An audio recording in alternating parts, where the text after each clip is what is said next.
Allahumma salli ala Muhammad wa ala ali sayyidina Muhammad. Allahumma salli ala Muhammad wa ala ali Muhammad. Allahumma salli ala sayyidina Muhammad wa ala ali sayyidina Muhammad. Allahumma salli ala sayyidina Muhammad wa ala ali sayyidina Muhammad.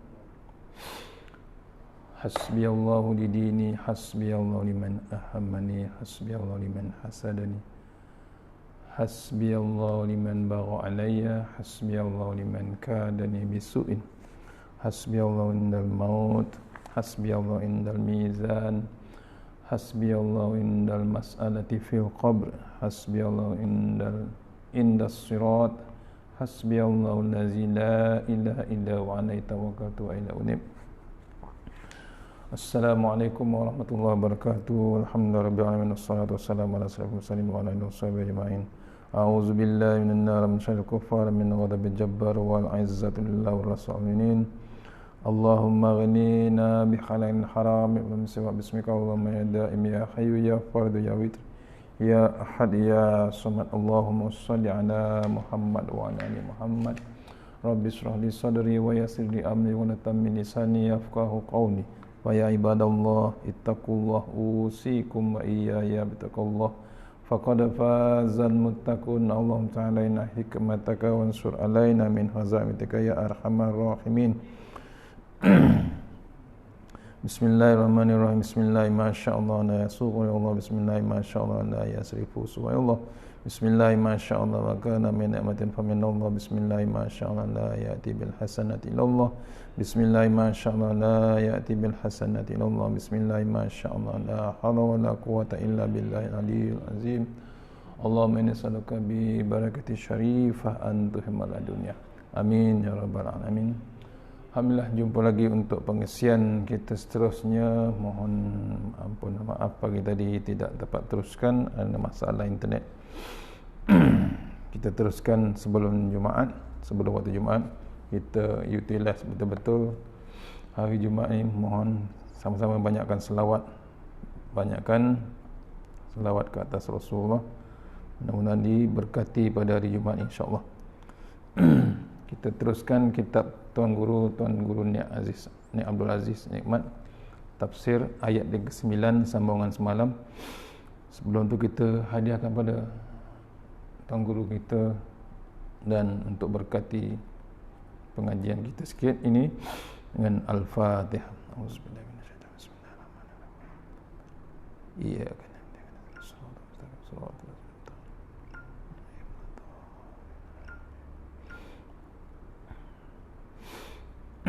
InsyaAllah sebelum kita mulakan kita share dengan sahabat-sahabat lain dulu insyaAllah. Mohon share pada sahabat insyaAllah.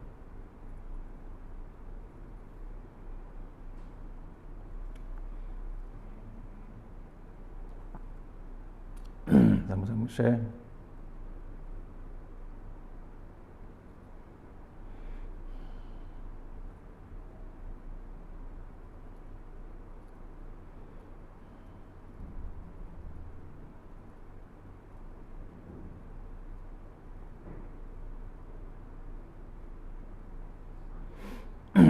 Share di Facebook, di WhatsApp, status semua. Mohon kita share sama-sama insyaAllah.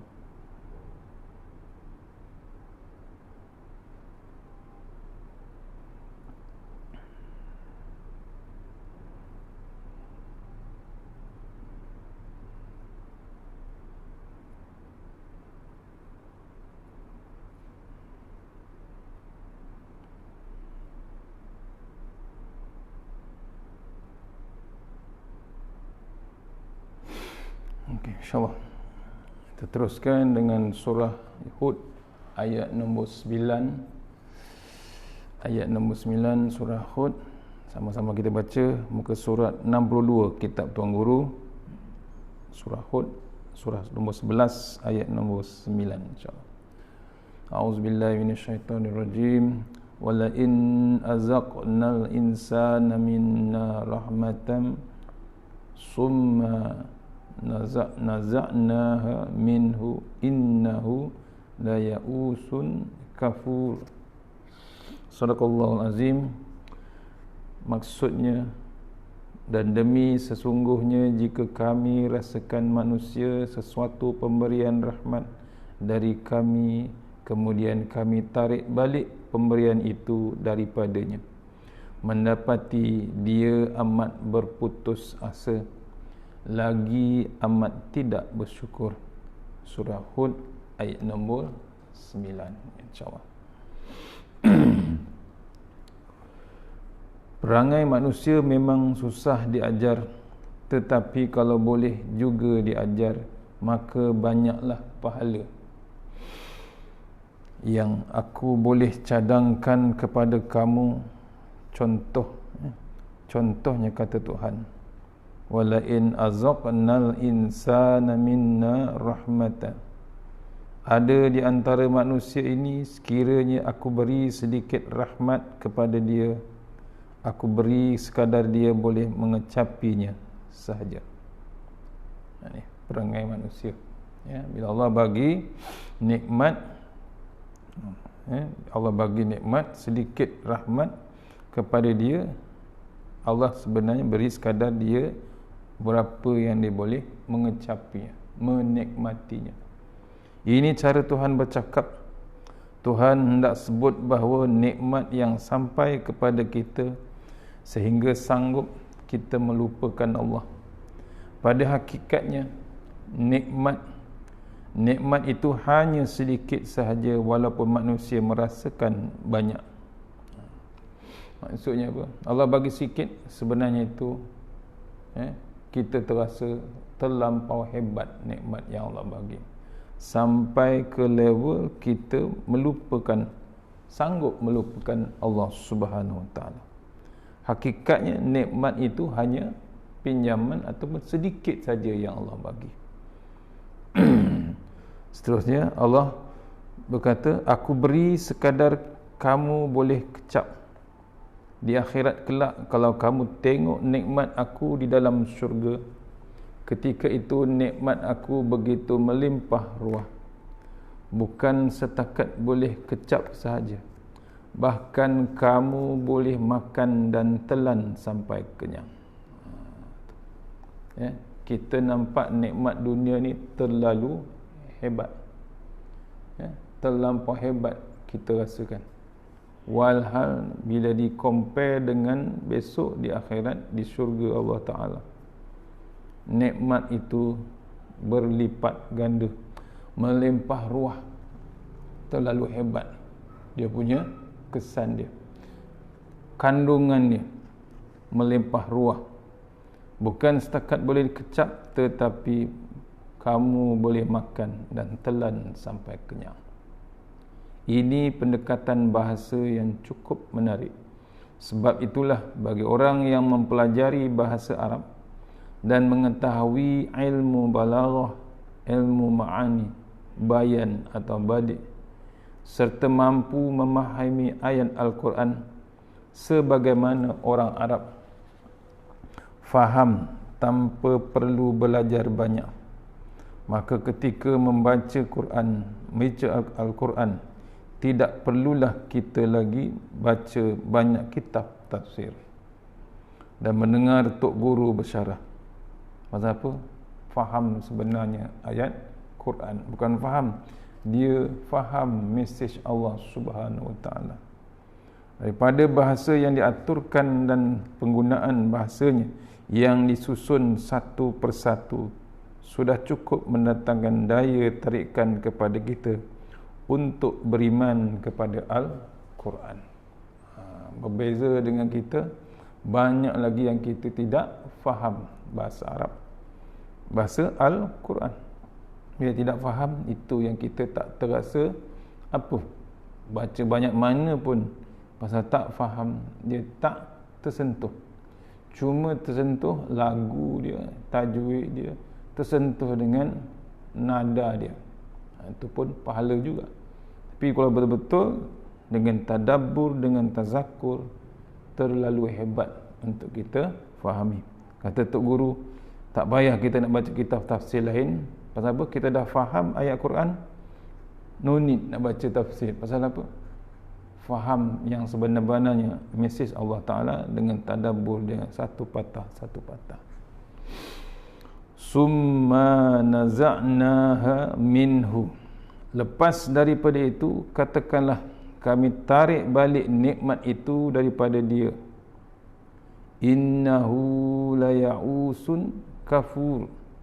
Ketika itu manusia marah kepada aku sampai ke peringkat putus asa dan kafir dengan aku.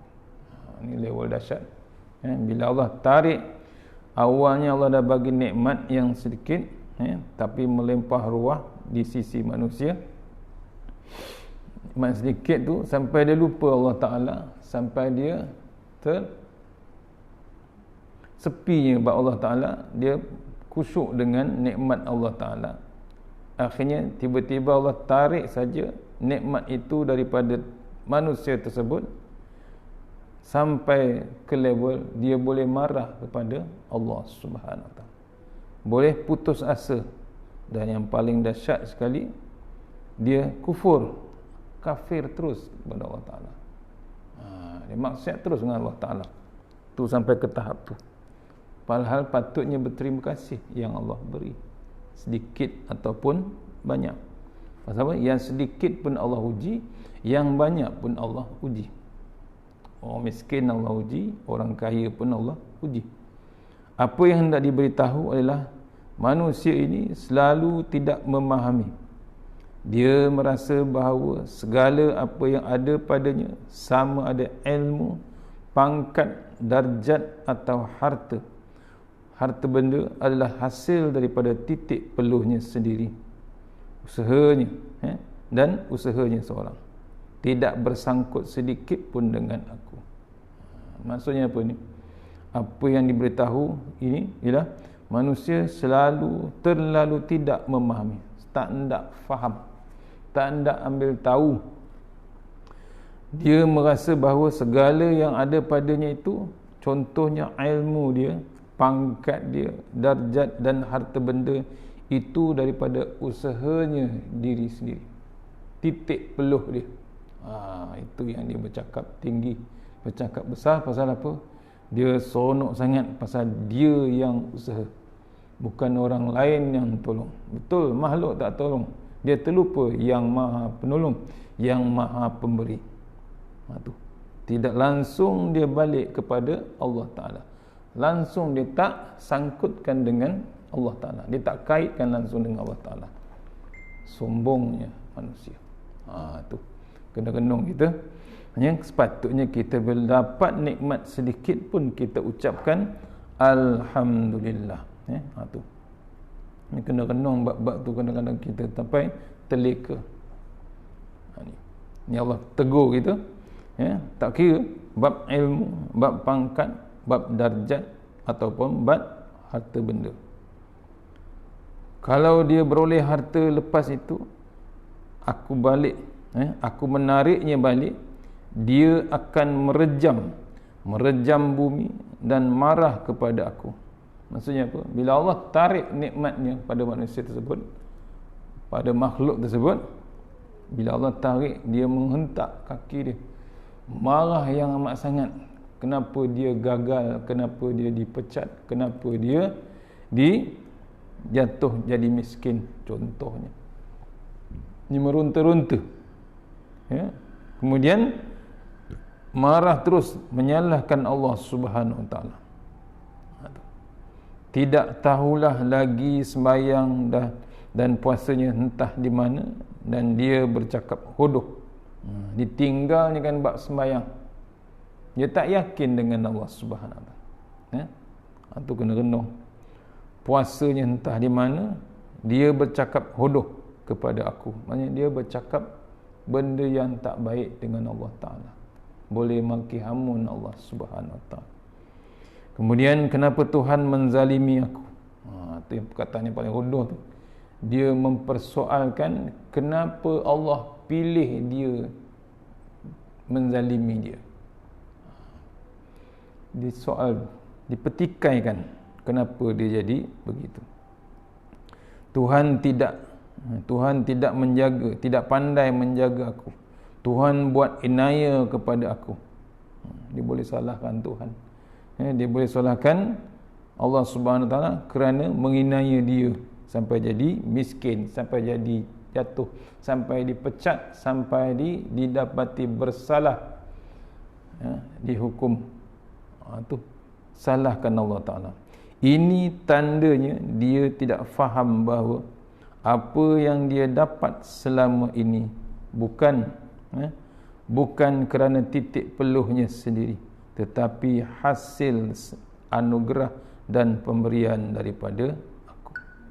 Sebab tu apa benda yang kita dapat ni, dia tak, kalau kena faham, apa yang kita dapat semuanya adalah datang daripada Allah Subhanahu, bukan titik peluhnya sendiri. Kalau dia faham tu, dia tak jadi macam tu. Oleh yang demikian, semasa aku memberi nikmat, kamu kena kata alhamdulillahillazi bi ni'matihi tatimmus solihat. Sepatutnya kita cakap paling minimum pun alhamdulillah. Itu sepatutnya. Mujurnya Tuhan dengan sebab kamulah, maka segala benda yang molek ini boleh dapat kepada aku. Tu batu kita, apa benda yang kita dapat, tak ada lain kita ucapkan terus kepada Allah Ta'ala alhamdulillah. Jangan kita terikut dengan perangai iblis ataupun syaitan. Jadi sombong pula kita. Kata apa? Pasal kita kata alhamdulillah, alhamdulillah, tapi dia ujung tu diletak aku yang usaha. Tu dia silap besar. Bila aku menarik balik nikmat itu, kamu kena kata alhamdulillahillahi ala kulli halin. Mujurnya Tuhan, kamu tarik banyak ini saja, orang lain lebih teruk lagi. Tu syukur kita, masih lagi alhamdulillah, walaupun jatuh miskin, walaupun jatuh pangkat, sepatutnya kita ucapkan alhamdulillah. Pasal apa? Ujian daripada Allah Ta'ala. Alhamdulillah Tuhan, tangan saya hanya lumpuh sebelah, tangan sebelah lagi boleh bergerak, mulut boleh masih boleh bercakap, mata masih boleh nampak, telinga masih boleh mendengar. Ada orang buta, kita ada mata sebelah lagi. Ada orang lumpuh separuh badan, kita masih boleh bergerak lagi. Tangan sebelah lagi tidak boleh bergerak, tangan sebelah lagi ada. Tu maksudnya kita makin lama makin menurun lagi. Bersyukur. Apa yang Allah uji, kita tetap bersyukur. Apa yang penting, kamu kena faham bahawa nikmat aku kepada kamu tidak akan terhenti, bahkan sentiasa berterusan. Dengan sebab itu, bila aku tarik satu perkara, kamu kena ingat bahawa banyak lagi benda-benda lain yang aku tidak tarik. Jangan sekali-kali kamu marah kepada aku. Ini nasihat. Allah ingatkan kita, sepatutnya kita kena faham bahawa nikmat Allah yang kita dapat tidak berhenti, bahkan berterusan. Kita kehilangan kerja, tapi ada lagi nikmat yang lain Allah beri. Ada orang masih lagi mencari-cari bab kerja. Ada orang sakit, kita sakit, tapi ada orang lagi hebat sakit, terus masuk wad. Kita sakit sekejap, maksudnya kita bersyukur pada Allah Ta'ala. Sebab bila Allah tarik satu perkara, kita kena ingat bahawa banyak lagi benda-benda lain yang Allah tidak tarik. Jangan sekali-kali kamu marah kepada Allah Ta'ala. Cari jalan sayangkan Allah Subhanahu Wa Ta'ala. Menurut istilah politik sekarang, orang begini adalah orang yang tidak bermasalah. Dia tidak runsing dan tidak gelisah. Hidupnya tenang, molek memikir Tuhan, fikirannya pada bab Tuhan dan syurga. Adapun orang yang melompat ke sana dan kemari, mereka adalah orang yang tidak yakin dengan Allah Ta'ala. Macam mana keimanan dalam hati perutnya, kita pun tidak tahu. Tetapi apa yang jelas, hubungannya dengan Tuhan memang tidak elok kerana dia jenis orang yang tidak mengenal nikmat Allah Subhanahu Wa Taala. Maksudnya orang yang tak ada berpendirian tetap. Tak tetap pendiriannya. Sekejap di sana, sekejap di sini. Ya, dia tidak fix. Ya.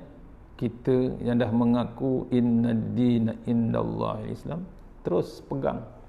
Tak boleh kita elakkan pada yang lain. Jangan kita nak melompat ke sana, melompat ke sini. Pasal apa? Nak menyelamatkan diri kita untuk selesa hidup, untuk selesa kita di dunia. Itu maksud sebenarnya daripada ayat 9. Ya, wala in azaqnal insana minna rahmatan summa naza'naha minhu innahu la ya'usun kafur. Demi sesungguhnya jika kami rasakan manusia sesuatu pemberian rahmat dari kami, kemudian kami tarik balik pemberian itu daripadanya, didapati dia amat berputus asa, lagi amat tidak bersyukur. Surah Hud ayat nombor 9. Maksudnya kita, Allah bagi rahmat, sepatutnya kita bersyukur. Tak kira kecil ataupun besar ujian kita, nikmat besar ataupun nikmat kecil, terus bersyukur. Pasal apa? Diingatkan kita Allah Ta'ala, kita tak berhenti dapat nikmat Allah Ta'ala.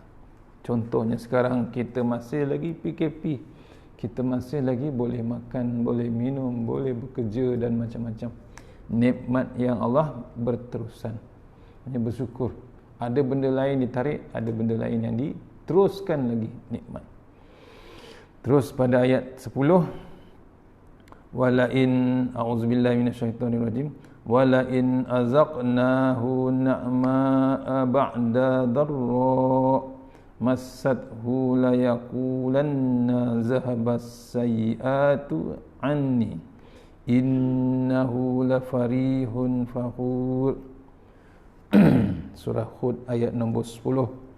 Maksud dia, bermakna dia, artinya, dan demi sesungguhnya kalau kami memberinya pula kesenangan sesudah ia menderita kesusahan, tentulah ia akan berkata, telah hilang lenyaplah diriku segala kesusahan yang menimpaku. Sesungguhnya ia dengan kesenangan itu riang gembira, lagi bermegah-megah, yakni kepada orang ramai. Ayat nombor 10. Ni ya. Maksudnya, saya ulang balik, demi sesungguhnya kalau kami memberinya pula kesenangan, ya, kalau Allah beri kesenangan kepada dia sesudah ia susah ataupun menderita kesusahan, tentulah manusia ni akan berkata, telah hilang lenyaplah dariku segala kesusahan yang menimpaku. Seronok dia menerima bab kesenangan. Hilang dikatanya. Sesungguhnya ia, kesenangan itu, dia gembira, riang amat sangat, lagi bermegah-megah. Kemudian bukan dengan orang lain, dengan orang ramai pun dia bermegah-megah. Ayat nombor 10. Wala in azaqnahu na'ma. Begitu juga sebaliknya, itu kalau kami beri kepada dia nikmat sekadar boleh kecap sahaja, tidak banyak mana pun, ba'da darra massat, setelah daripada kesusahan yang menimpa dia, la yaqulanna zahabas sayyi'atu anni, ketika itu dia akan berkata, segala kesusahan menimpa aku selama ini sudah tamat, sekarang ini aku segar bugar. Sombong dia bila dapat nikmat yang kecil, tapi dia masih terus bermegah-megah. Pasal apa? Nak menikmati sepuas-puasnya pasal selepas dalam kesusahan. Dia tidak kata alhamdulillah, mujurlah Tuhan. Sepatutnya dia kata gitu, tapi dia tidak kata, kamu tolong sepak buang segala kesusahan yang menimpa aku. Dan dia tidak memuji aku walau sepatah apa pun. Bahkan dia berkata, sudah tidak ada lagi kesusahan. Selama ini aku tidak boleh makan, sekarang aku sudah boleh makan. Selama ini aku susah, sekarang aku sudah kaya. Sombong, terus megah dia. Megah lagi satu, megah bukan orang lain, dengan Allah Subhanahu Wa Taala dia megah. Ya, sepatutnya yang mula-mula dia ucapkan syukur, alhamdulillah. Sepatutnya syukur pada Allah Taala. Mujur Allah bantu. Ya, kamu tolong buang ataupun sepak segala kesusahan menimpa aku. Dan dia tidak memuji langsung Allah Subhanahu Wa Taala walaupun sepatah. Walhal ya ghani ya mughni ya fattah ya razak. Allah yang bagi rezeki, Allah yang bagi peluang, Allah bagi nikmat. Sepatutnya disebut. Bahkan dia berkata sudah tidak ada lagi kesan. Dia yakin sangat kesusahan itu akan kekal selama-lamanya. Terlupa itu pun satu ujian Allah Subhanahu. Selama ini aku tidak makan, sekarang aku sudah makan. Selama ini aku susah, sekarang aku sudah kaya. Itu yang seronok sangat. Innahu la farihun fakhur. Sesungguhnya manusia ini fashion yang suka galak. Maksudnya suka melawan dan jenis suka bermegah. Inilah ya, ditegur Allah Taala, manusia ni adalah satu suka makhluk yang suka fashion, suka galak ataupun melawan ataupun bermegah-begah. Tuhan berkata, ketika susah dia tidak ingat kepada aku dan tidak ingat kesalahan yang dia buat. Ketika senang pun dia tetap tidak ingat kepada aku, kerana dia berasa segala kesenangan itu datang dari usahanya sendiri. Ni jenis manusia. Ya, cuba renung kita macam mana. Ya, dia ingatkan ni ketika susah, ni Allah tegur, ketika susah dia tidak ingat kepada Allah. Tengah susah masih lagi tidak ingat Allah Taala. Langsung tak minta kepada Allah Taala. Langsung tak ada pergantungan dengan Allah Taala. Walhal dalam qul huwallahu ahad, Allahus samad. Baca lagi Al-Fatihah. Ihdinas siratal mustaqim. Iyyaka na'budu wa iyyaka nasta'in. Dia baca. Kalau yang baca dia tahu apa dia nasta'in. Tempat kita minta tolong. Tu pun tak realize langsung. Dia tidak ingat waktu dia susah dengan Allah Ta'ala. Ketika senang langsung. Bila senang lagi hebat lah. Aku yang usaha, aku yang cari, aku yang menang, aku yang berusaha dengan bab senang. Itulah kemenangan dia. Itu yang dianggap, itulah kejayaan yang dia usahakan sendiri. Dia terlupa dengan Allah Subhanahu Wa Taala. Itu tafsir ringkas daripada ayat 10. Masuk terus ayat 11 insya-Allah. A'udzubillahi minasyaitonirrajim. Illal ladzina sabaru wa 'amilus solihati ulaika lahum maghfiratun wa ajrun kabir. Shadaqallahul azim. Kecuali orang-orang yang sabar dan mengerjakan amal soleh, maka mereka itu akan berolehi keampunan dan pahala yang besar. Ni sambungan tadi, kecuali orang-orang yang sabar dan mengerjakan amal soleh, maka mereka itu akan beroleh keampunan dan pahala yang besar. Ayat nombor 11. Cuma Tuhan kata, dalam ramai-ramai manusia ini tidak semua lagu itu. Tidak semua yang macam tu. Tadi ayat 10 menceritakan orang yang lupa Allah, lupa pada Rasulullah, lupa pada nikmat Allah Ta'ala.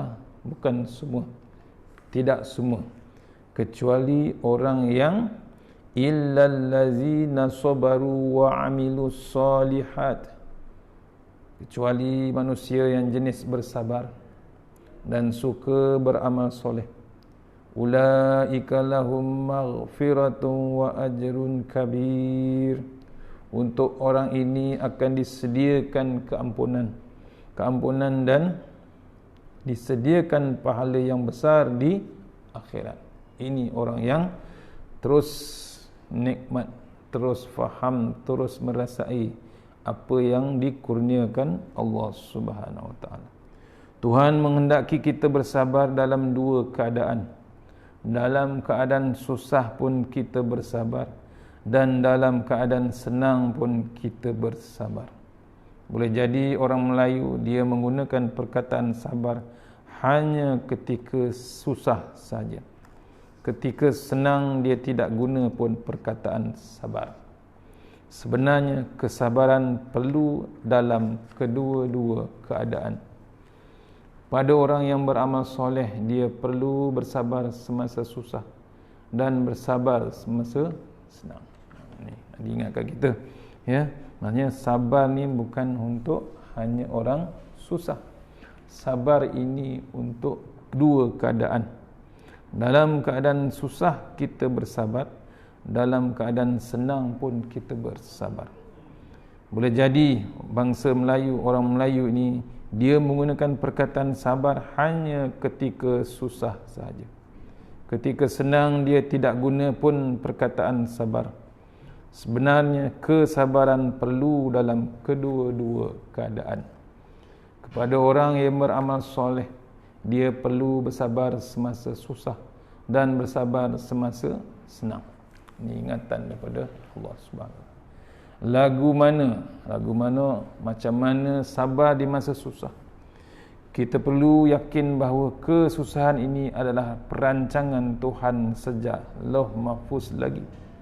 Boleh jadi ada sesuatu yang dia hendak hilangkan dosa daripada aku, atau boleh jadi dia hendak suruh aku insaf. Serupa kepala kita terhantuk pada bendul. Bila berasa sakit, kita pun merenung sekejap. Begitulah juga segala macam bala yang menimpa ke atas kita. Ibarat kepala kita terhantuk pada bendul. Lepas terhantuk, kita merenung sekejap mencari sebabnya. Akhirnya kita mengaku kesilapan sendiri. Kalau kita susah hingga tidak ada duit pun untuk membeli makanan, namun kita tetap bersabar. Kita tidak mencuri barang orang dan tidak menipu pitih orang. Sebagaimana orang lain ada tulang 4 kerat, takkanlah aku tidak boleh buat kerja sebagaimana orang lain. Itulah kesabaran waktu susah. Waktu kita jangan kita mengeluh, ya, kita ada 4 kerat anggota yang cukup, tak boleh kata susah. Ya, kita ada anggota yang Allah kurniakan. Masa senang juga kita diminta bersabar. Kerana apa kena sabar? Kerana bila senang, mulalah kita tidak kenal kawan. Usahakan Tuhan yang kita tidak nampak ditengok. Kawan yang berada di sekeliling pun kita tiap-tiap hari pun pula kita tidak kenal. Orang kata ibarat seperti menyepak anak kucing di tepi tengah jalan. Ini pun kita kena bersabar. Jangan turut, jangan ikut sangat hawa nafsu dan kata hati. Tu waktu senang pun, ya, macam mana kita nak ambil bab kesabaran. Jadi di waktu susah kita kena bersabar, jangan sampai mencuri dan menyamun. Di waktu senang pun kita kena bersabar juga. Jangan sampai ke peringkat lupa daratan ataupun tidak mengenal Tuhan. Ayat ini mengajar kita supaya hidup secara tenang di atas muka dunia mengikut kadar keadaan masing-masing.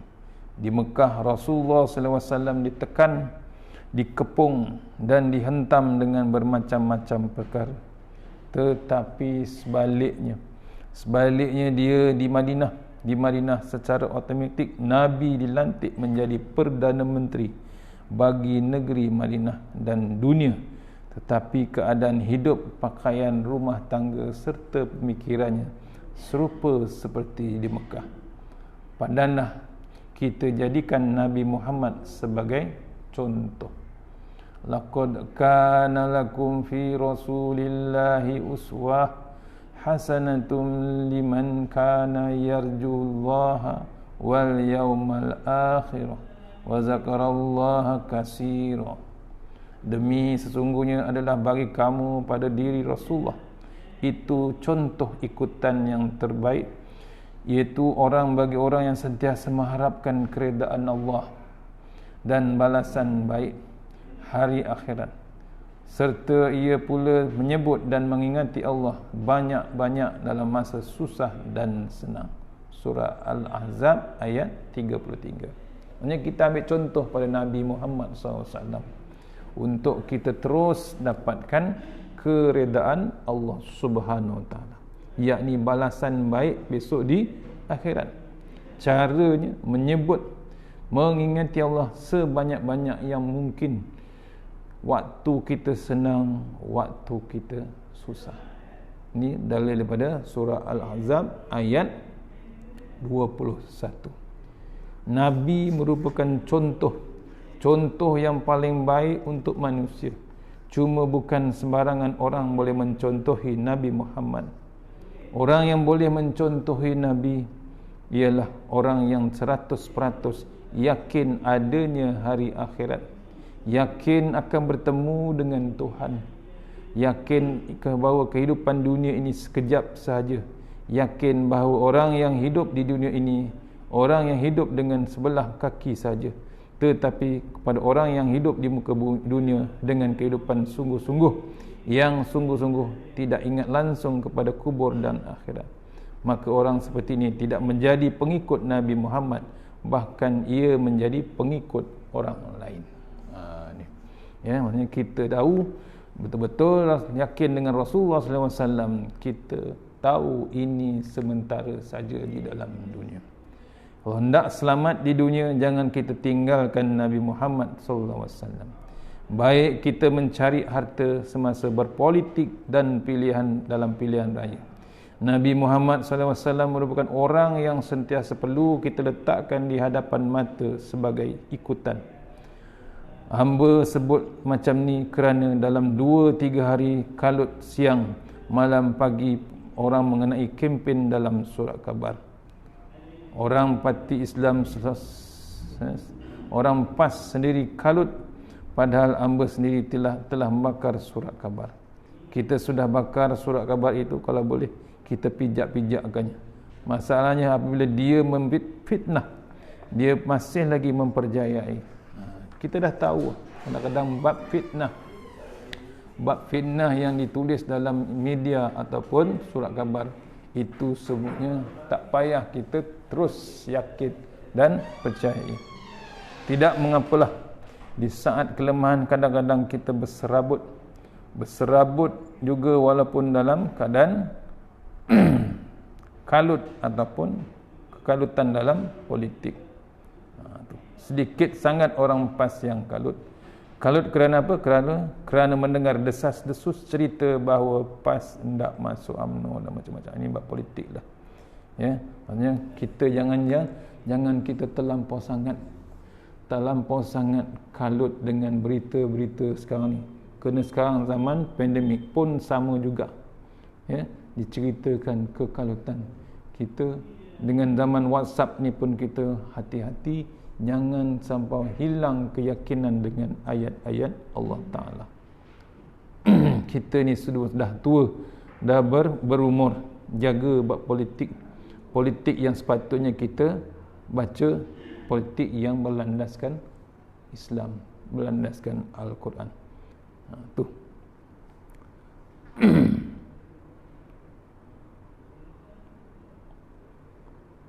InsyaAllah dah masuk pukul 12. Dah pukul 12, dah masuk My Quran Time. Kita berhenti takat dulu. Kita pergi terus join My Quran Time, Al-Quran, insyaAllah. Mana yang terbaik daripada Allah Ta'ala, yang lemah daripada saya sendiri. Kita sambung ayat 12 petang ni ataupun pagi esok atau petang ni, insyaAllah. Kita cuba. Mohon doakan Ustaz dan kestabilan internet, insyaAllah. Mohon doakan, insyaAllah. Kita jumpa petang ni maghrib untuk tafsiran yang seterusnya. Saya cuba untuk waktu asar, insyaAllah. Mohon doakan kestabilan internet. Kita sudah yang surah Al-Fatihah. A'udzubillahi minasyaitanir rajim. Bismillahirrahmanirrahim. Iyyaka na'budu wa iyyaka nasta'in.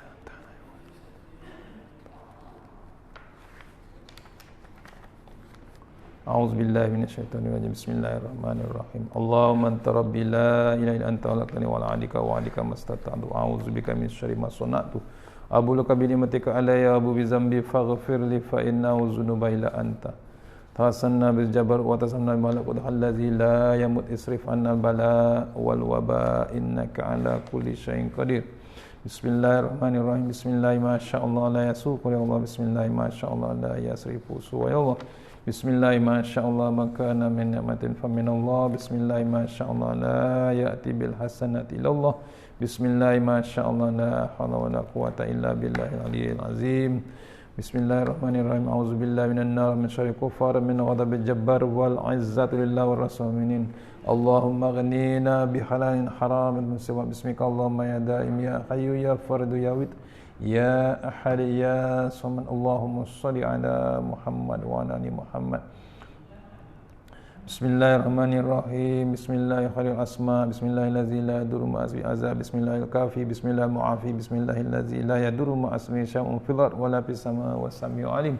Bismillahirrahmanirrahim. Nafsi wa dini. Bismillahirrahmanirrahim. Wa mali. Bismillahirrahmanirrahim. Wa Bismillahirrahmanirrahim. Nafsi wa dini. Bismillahirrahmanirrahim. Wa mali. Bismillahirrahmanirrahim. Kulli syai'in a'tani rabbi. Allahu akbar, Allahu akbar, Allahu akbar, Allahu rabbi la usyriku bihi syai'an nazajjaruka wa jalla tanaruka wa taqaddasat asma'uka wa la ilaha ghairuk. Allahumma inna a'udzubika min syarri kulli jabbarin anid wa a'udzubika min syarri kulli syaitanin marid wa min syarri qada'i su wa min syarri kulli dabbah anta akhizun binasiyatiha inna rabbi ala siratim mustaqim. Allahumma tawwil a'marana wa sahih ajsadana wa nawwir qulubana wa sabbit imanana wa ahsin a'malana wa wasi' arzaqana wa ilal khairi qaribna wa asyaribna wa hdiyawadina fid din wa dunya wal akhirah. Ya Allah, panjangkan umur kami, sehatkan badan kami, terangkan hati kami, tetapkan iman kami, elokkan amalan kami, luaskan rezeki kami, dekatkan kami kepada kebajikan, jauhkan kami daripada kejahatan, tunaikan hajat kami. Rabbana atina fid dunya hasanah wa fil akhirati wa qina azabannar. Wa sallallahu wasallam alhamdulillahi rabbil alamin. Assalamualaikum warahmatullahi wabarakatuh. Insyaallah jumpa petang ni insyaallah. Assalamualaikum.